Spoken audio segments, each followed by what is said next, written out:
Everyone, the NBA world is still frozen until a Kevin Durant trade. It happens one way or another, right? Whether Kevin Durant ends up getting traded or the Nets finally say, hey, tell you what, we're keeping him for the remainder of the year.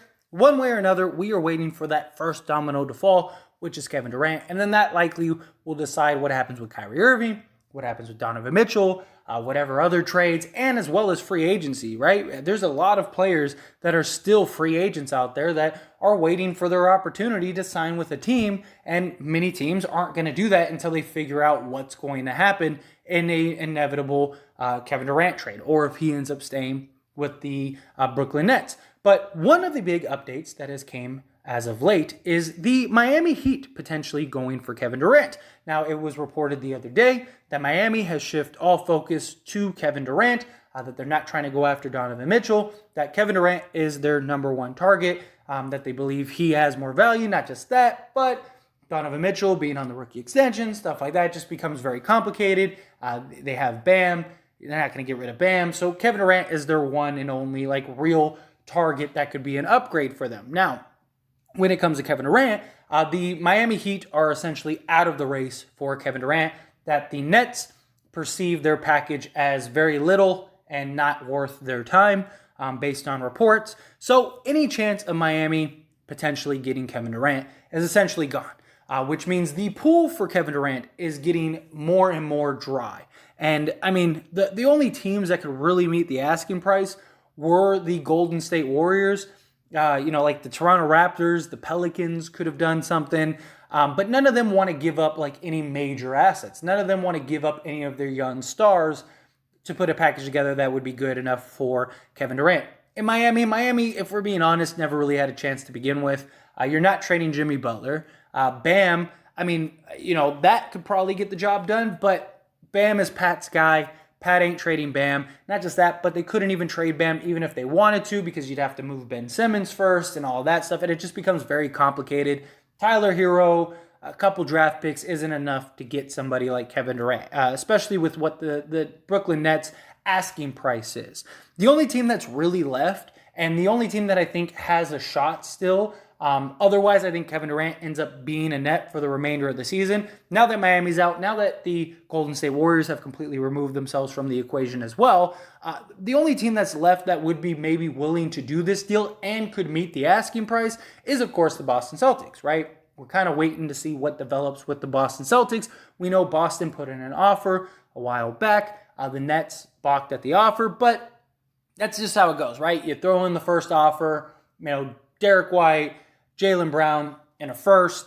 They say, no, we want Marcus Smart, this, that, and the other, 5 firsts, whatever. And then you kind of chip away back and forth and then finally meet somewhere in the middle. And I do think a deal of, say, Marcus Smart, Jaylen Brown, maybe you throw in the young kid, J.D. Davis, and, maybe Grant Williams and 4 or 5 picks, something like that. And it's you get basically 4 rotation guys. You get a young stud and Jaylen Brown. You get a guy in Marcus Smart who just won Defensive Player of the Year. Although he's not an elite defender, he's still a solid guy. He's still a solid player. He's still young. You get both of them. You get a young guy that you could develop, and J.D. Davidson, who played really well in Summer League, right? He looked good. So there you go. You get J.D., you get Grant Williams, another role player guy, and then you get 4 picks or whatever. Here you go. Here's some picks. Now you're happy. Now all is right in the world. Because, again, if you're the Brooklyn Nets, you can't tank. So you need a deal like what Boston could put together. And Boston could give up all those pieces and still have a ton of depth, right? Because you went and got Malcolm Brogdon, who basically is going to give you the same stuff that Marcus Smart gave you. So you're in that position. So you're not really losing anything there. The big concern is health with Brogdon, but Marcus Smart wasn't, a scholar of health as of late. He hasn't been an example of health. I mean, he was injured throughout the entire playoffs, really. So, you kind of take the good with the bad there. You're getting an upgrade in Kevin Durant over Jaylen Brown. And Grant Williams, he's a solid rotation guy, but he's not a guy that's, he's not a guy that you're counting on to really win you a championship. He's your 7th, 8th, 9th man off the bench. So it's not the end of the world. if you lose him. And then the young prospect, it's kind of like, oh, here's another draft pick type thing, or maybe you're giving up, 3 firsts and like 3 swaps or something like that instead of giving up a bunch of draft. Either way, I think Boston can make it work if they want to. And at this point, they might have no choice depending on what happens with Jaylen Brown. He didn't seem very happy, but that's neither here nor there. We'll see what develops with that. The big question ultimately is, where is Kevin Durant going to go, right? If Boston doesn't make the deal, Phoenix is pretty much out of the equation. Miami has been eliminated entirely. Phoenix, they could re-explore Kevin Durant in like January, but the big problem is DeAndre Ayton, because DeAndre Ayton can veto any trade for the remainder of the season. So if Ayton, if they get a deal, let's say the Phoenix Suns go to the Nets and they're like, hey, look, Mikal Bridges, Cam Johnson, DeAndre Ayton, and 5 first-round picks. Let's do it right now. Kevin Durant. And the Nets are like, perfect. Let's do that. I get 3 young core pieces. I get 5 first-round draft picks. I'm good. I'm ready to go. Let's sign the paperwork. And Ayton goes, I don't want to go to Brooklyn. I want to go to the Pacers, the team that I signed with. That's where I want to go. If you're going to trade me, I want you to trade me to the Pacers.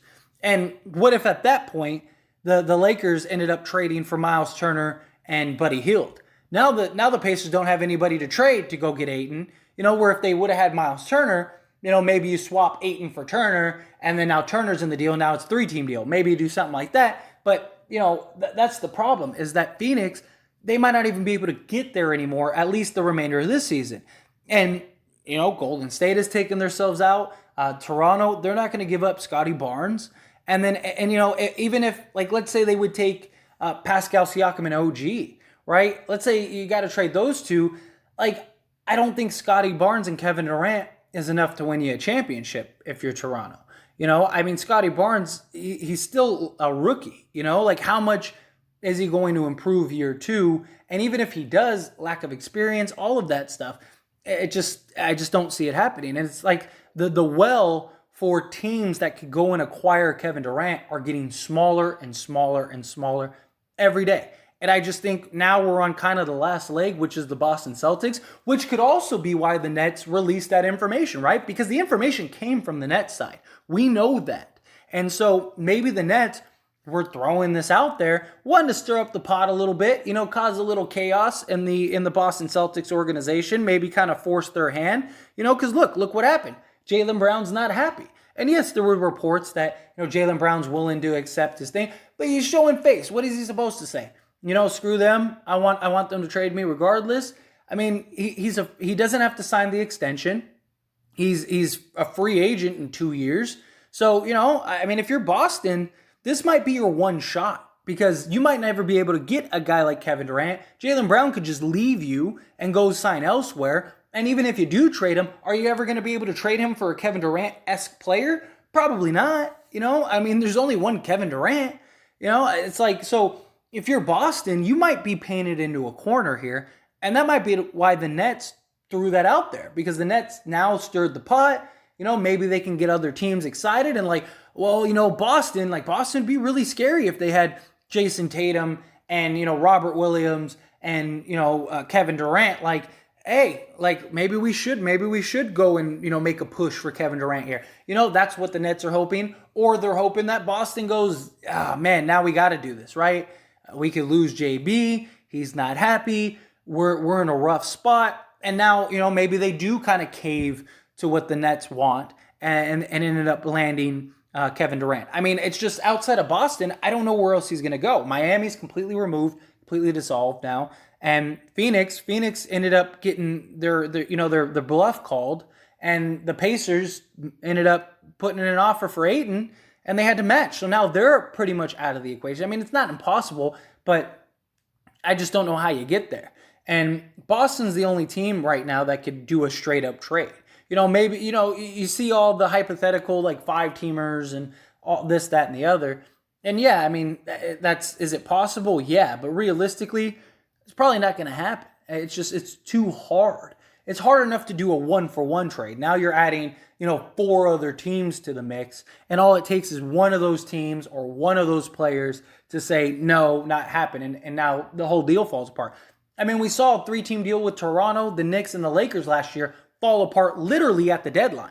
They had the deal in place, everything was good, life was good, and then the Knicks wanted another first, and it just ruined everything. So, when it comes to Kevin Durant, I don't see him leaving Brooklyn unless he goes to Boston. I think right now it's Boston or bust.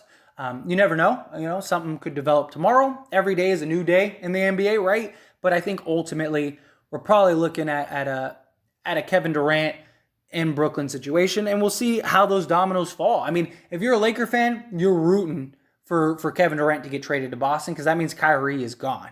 They're not going to keep Kyrie if they trade Kevin Durant. So, if you're a Laker fan, you're rooting for Boston to get the deal done for KD, and that ends up happening. But anyway, as always, this is a discussion, so I pass the question on to you. Let me know your thoughts and opinions down in the comment section below. What do you think about Miami officially being eliminated from the conversation for Kevin Durant? Do you think it was never going to happen regardless? They didn't have the pieces. They didn't have the assets anyway. So that's no surprise there. Also, the report said that Miami is working business as usual under the assumption that the team that they have now is the team they're going to have for the entire season. So Miami's kind of moved on too. Again, not really a surprise. I didn't think they had anything to really go get Kevin Durant, but it's interesting that now it's been official. And outside of that, who's left? Do you have another team that you think maybe he could go to, or do you think, it's kind of Boston or bust? I know many people at this point kind of feel like he's staying with the Nets. I kind of feel like he's staying with the Nets even. I really did for a long time think he was going to Phoenix, but as soon as the Pacers called the note, or it's time to pay up type thing, that was it. Pacers got impatient, got tired of waiting, which I can't really blame them. They could still be waiting right now. That basically eliminated the Suns, and it's Golden State took themselves out of the equation. Toronto, maybe they figure it out, but it doesn't look like they're going to trade Scotty Barnes. So I just think however you shake it, it's either the Celtics or bust. But again, love to hear your thoughts and opinions down in the comment section below. One last little shameless plug is I did start As It Stands Lakers. It is a channel just like this, dedicated to only the Lakers, because the Lakers are my favorite team. And on this channel, As It Stands, I talk about all teams, all sports, stuff like that. We have football season coming up, so I'm definitely looking forward to that as well. And I just wanted to make a dedicated channel to the Lakers to give the ins and outs. Now, all the big stuff, all the big news and stuff, I will still post here on this channel. But if you want all the ins and outs and just rumors and theories and just discussions just strictly on the Lakers, link down in the description or in the comment section. Go check out the channel, subscribe to the channel. I'd really appreciate it. That being said, hit that like button. Helps me out a lot, lets me know you enjoy these types of videos, and I truly appreciate it. If you're not subscribed to the channel, hit that subscribe button, followed by the bell notification. Stay up to date with all things sports. Join this wonderful community and all of our discussions. I'll see you all in the next one. Thank you.